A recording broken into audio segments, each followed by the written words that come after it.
My name is Daniel Cole. I'm 41 years old, and for most of my life, I thought I had things figured out. I served 15 years in the army. 8 of those were overseas, 5 in combat zones, 2 in roles I still can't talk about, even if I wanted to. I wore the uniform with pride-trained men half my age and knew exactly who I was. Sergeant Cole. A man with purpose, with structure, with a reason to get up every morning and fight. But that was another life. A lifetime ago. Now I'm just a guy who needed $40 to make it through the week. I walked into the plasma donation center with an empty wallet and half a granola bar in my coat pocket. The guy behind the desk didn't even look me in the eye. He scanned my ID, handed me the clipboard, and motioned to the chair. That chair had become something of a routine. Every other week, like clockwork, I'd sit there, let the machine do its thing, and walk out with a prepaid card that barely covered gas and food. It wasn't living. It was surviving. I didn't always live like this. There was a time not too long ago when I had a house, a wife, and a dog that barked every time the UPS guy drove by. Her name was Melissa. She used to say, I held things in too much.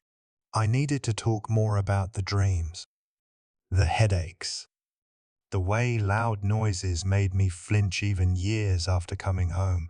I told her I'd be fine, told her I'd figure it out. She waited 3 years. Then one day she packed her things and left a note on the fridge. I didn't even read it. I couldn't. After she left, everything crumbled. The VA gave me meds, told me to check in once a month, but I didn't want pills. I wanted purpose.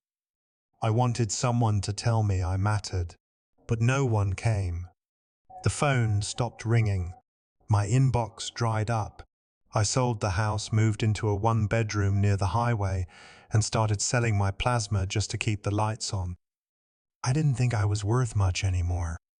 That day, I truly believed all I had left to give was my blood.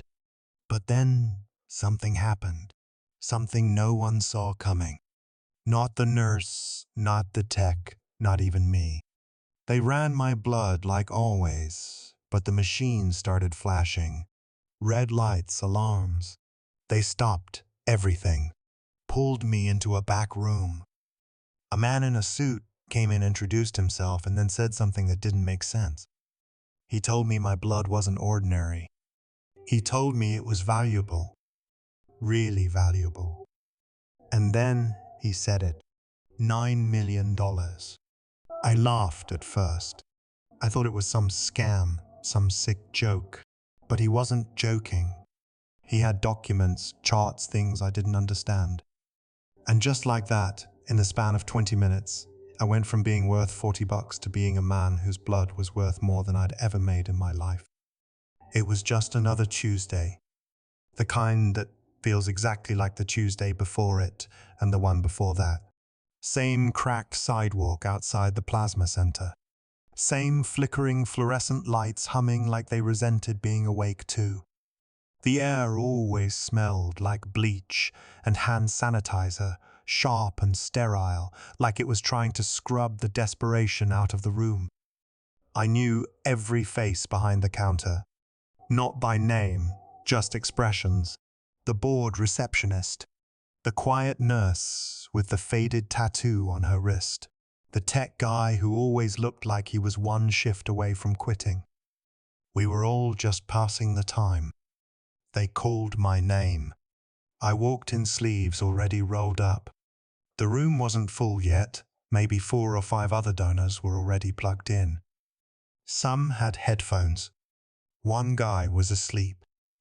I picked the same chair I always did. Second from the end. It didn't creak when you leaned back. The nurse cleaned my arm, stuck the needle in, and started the machine. It was routine, mechanical. I didn't even flinch anymore. I watched the red line pulse through the tube like it wasn't mine. 15 minutes in, I started getting lightheaded. Nothing unusual. I closed my eyes, took a breath, and waited for the feeling to pass. Then I heard it. A beep. Then another. The machine next to me started blinking. At first, I thought it was normal. Machines blink. But then the nurse rushed over. She looked at the screen, paused, then pressed a button. Still blinking. She called someone. 2 more people came in, all wearing the same blue scrubs, same uncertain faces. They whispered, nodded, then one of them pulled the curtain around my chair. I sat up, suddenly more awake than I had been all morning. One of them asked me if I was feeling okay. I nodded. He said they needed to run a few additional tests. Something in the blood. Nothing to worry about, just protocol. But I could tell. His voice was too careful. His smile didn't reach his eyes. The curtain stayed closed. They unplugged the machine, capped the tubes and placed them in a sealed container I hadn't seen them use before. I wasn't scared, not yet. Just confused. Something was off. The room felt colder, and I had the strange feeling that whatever came next wasn't going to be part of the routine. The room they took me to wasn't part of the donation center. It felt different, cleaner, quieter. The walls were thicker. The air was colder. There was a small table, 2 chairs and a folder already waiting. A man walked in not wearing scrubs, suit-tie glasses that looked expensive. He smiled like he'd practiced it in a mirror, said his name was Mr. Leeds, and that he worked pharmaceutical research firm based in Maryland. He didn't waste time. Opened the folder and showed me a chart. Lines, numbers, something about antigen resistance and monoclonal development. None of it made sense.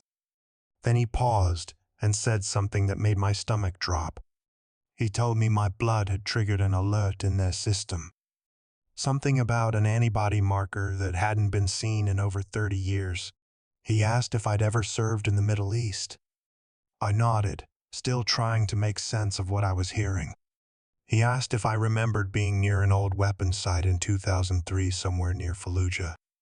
The name rang a bell, but I couldn't be sure. We moved fast back then. Missions blurred together.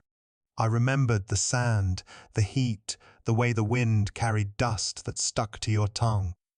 He leaned in and said the compound I might have been near had been the site of an undocumented chemical incident. Something the military never officially acknowledged. According to their data, only a handful of people had ever survived exposure. None lived past 30. None except me. I laughed, not because it was funny, but because it felt unreal. He didn't laugh. He slid a document across the table. It was a contract. Clean, professional. 1 page. The offer was simple. In exchange for unlimited rights to study and replicate the antibody strain in my plasma, I'd receive $9 million. No strings. No taxes. A private fund wired offshore plus monthly bonuses depending on progress. I stared at the paper like it was written in another language. I asked him how this was possible.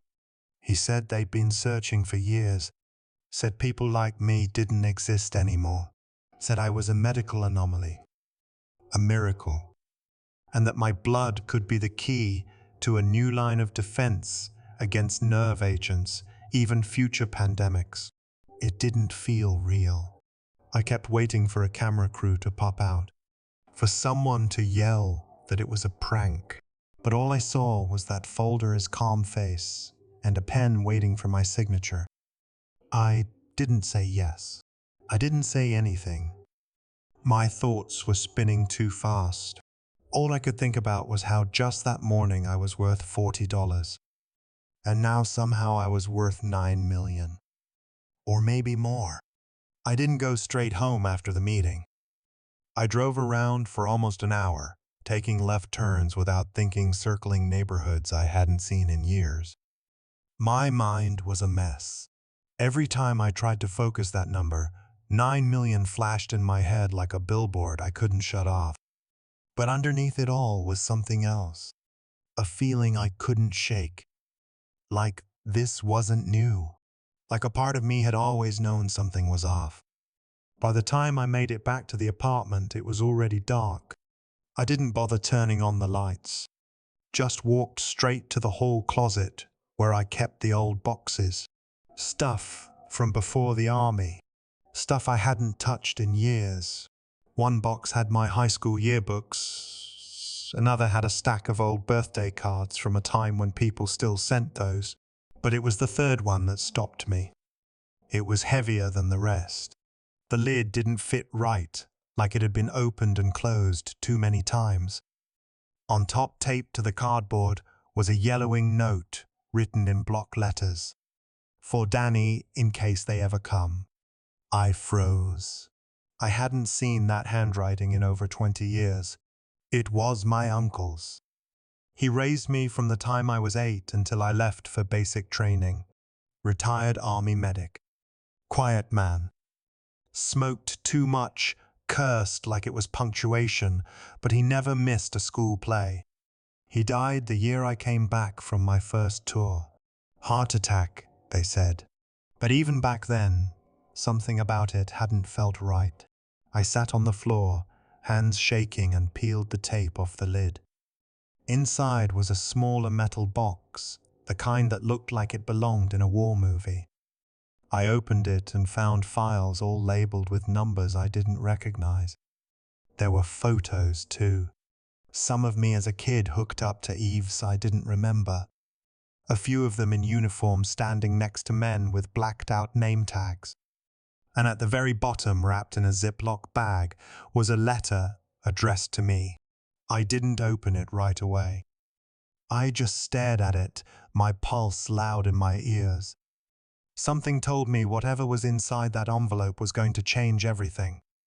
And for the first time since I left that donation center, I was more afraid than confused. The envelope was thin, but it felt heavy in my hands. My name was written across the front in my uncle's sharp all-caps handwriting. I sat there for a long time before I finally opened it. The letter was dated 12 years ago, a few months before he died. He started by saying he was sorry. Sorry for keeping secrets. Sorry for the life I ended up with. He said he didn't know how else to protect me, and that by the time I was old enough to ask the right questions, he wouldn't be around to answer them. He told me he'd spent most of his military career in units that weren't supposed to exist. Places where things happened that would never make it into any record. One of those places was in Kuwait, 1991. He'd been part of a recovery team sent into a zone hit by something they couldn't identify. A leak. A chemical agent. He never got the full story. All he knew was that he came home different. When I was 9, I got sick. Not the flu. Something worse. Fevers that spiked at night. Seizures. Hallucinations. The doctors ran tests but couldn't figure it out. My uncle recognized the symptoms. Said they were the same as the soldiers exposed to that chemical. He knew what it meant. That I had been contaminated. Not directly. Probably through his gear, his clothes, something he'd brought home without realizing it. He said he couldn't live with that, so he used something experimental. A serum he'd stolen from one of the bases years earlier. Unapproved. Untested on kids. But it was all he had. He didn't tell anyone. Not the hospital. Not the army. Not me. He said he watched me get better day by day and thought maybe it had worked. But even he didn't expect what came next. My blood had changed. The way it reacted. He wrote that he'd kept samples run quiet tests using old contacts. What he found scared him. Not because it was dangerous, but because it was powerful. unique. He said it could save people, maybe thousands. But if the wrong hands found out they'd take it, take me. That's why he kept it all hidden. That's why he trained me so hard. He pushed me to stay in shape, to stay alert. He wasn't preparing me for war.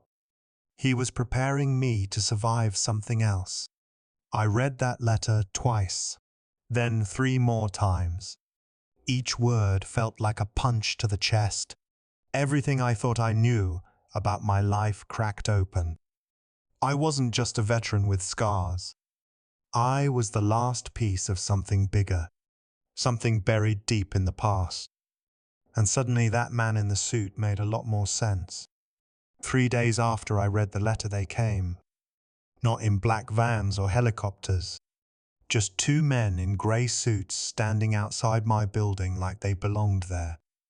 I knew right away they weren't from the neighborhood. They didn't buzz, just waited. Calm, patient. Like they already knew I'd open the door. The shorter one did the talking. He didn't introduce himself, didn't flash a badge, just said he worked with a federal health task force. Said they had reason to believe my recent medical donation had flagged something in a restricted database. He used words like anomaly, security risk, and national interest. The other man stood by the window, watching the street.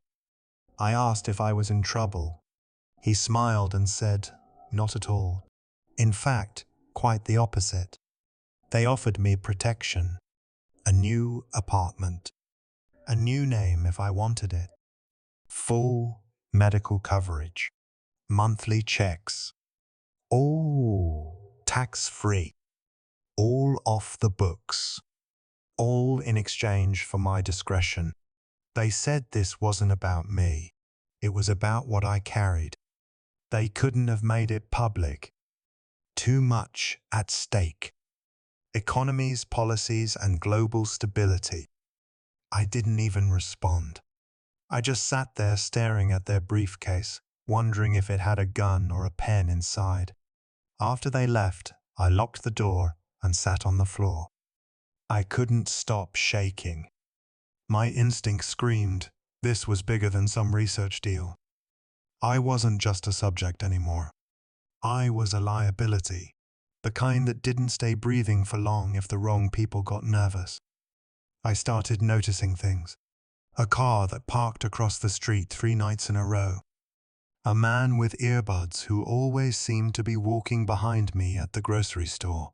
My phone glitched. My laptop froze during a video call. Nothing concrete, but enough to make me feel watched. I started documenting everything. Printed the letter. Photocopied the medical records. Took pictures of the photos from the box and uploaded them to cloud storage under a fake name. Every day I checked to see if I still had access. I told no one. Not the few friends I had left. Not the guy from the plasma center who kept texting to ask if I was okay. I didn't know who to trust. And I wasn't sure if any of this would make a difference if they decided I was too much of a problem. I kept thinking about the offer. $9 million. A house security, no more scraping by. I could live out the rest of my life somewhere quiet. Montana, maybe. Or upstate New York. Someplace with trees. But the letter kept coming back to me. The way my uncle wrote about the danger. The way he tried to hide me, to protect me, even from something he didn't fully understand. He didn't take the deal. Whatever deal they offered him back then, he walked away. Probably died because of it. I looked in the mirror one night and barely recognized myself. My eyes were bloodshot. My face is thinner. But what really scared me was the silence in my chest. That voice that used to guide me, that used to shout when something felt wrong, it wasn't yelling anymore. It was whispering. And what it said scared the hell out of me. You can take the money, or you can tell the truth, but not both. I didn't sleep much after that, just sat by the window waiting. not sure if I was watching for the men to come back, or waiting for myself to decide who I really was. I didn't take their silence. I didn't sign the deal with the briefcase and the offshore account. Instead, I told them I'd cooperate on one condition. The antibody could be used for public health, not profit. No patents. No exclusive licensing. Just the science open source available to any government or hospital that needed it. At first, they resisted. Then they realized the alternative was me talking. So they agreed. I let them take what they needed. Blood tissue, even a biopsy. I sat in cold labs under fluorescent lights, while technicians hovered around me like I was some ancient artifact. Every time they drew another vial, I thought about my uncle. What he risked. What he sacrificed. He gave me more than a life. He gave me a choice. And I wasn't about to waste it. I used a portion of the money they wired, the part they couldn't track, to set up a non-profit. The name was simple. The Harlan Cole Fund, in honor of the man who raised me, protected me, and died with secrets he never should have carried alone. The fund helps veterans who've been exposed to toxic chemicals, pays for treatment, housing, and legal help. Stuff the system always promises, but rarely delivers. I made sure every dollar went somewhere real. No offices. No fancy branding. Just action. Sometimes I get letters, emails from families I've never met, thanking me, telling me their dad or sister or son got help they didn't know existed. I don't always know what to say. I just sit there and let the words hit me. The weight of it. The quiet proof that all of this, every minute of confusion, fear, and doubt, meant something. I don't live large. I still drive the same truck. Still make my own coffee. But I sleep better. And when I wake up, I don't feel empty. I feel like a man with purpose again. A man my uncle would have been proud of. Last week, I visited the memorial near Fort Bragg. His name's not on it. There's no medal, no plaque. Just a bench under a tree where he used to sit with me when I was little. I stood there with a copy of the letter in my pocket, closed my eyes. Let the wind carry whatever needed to be said.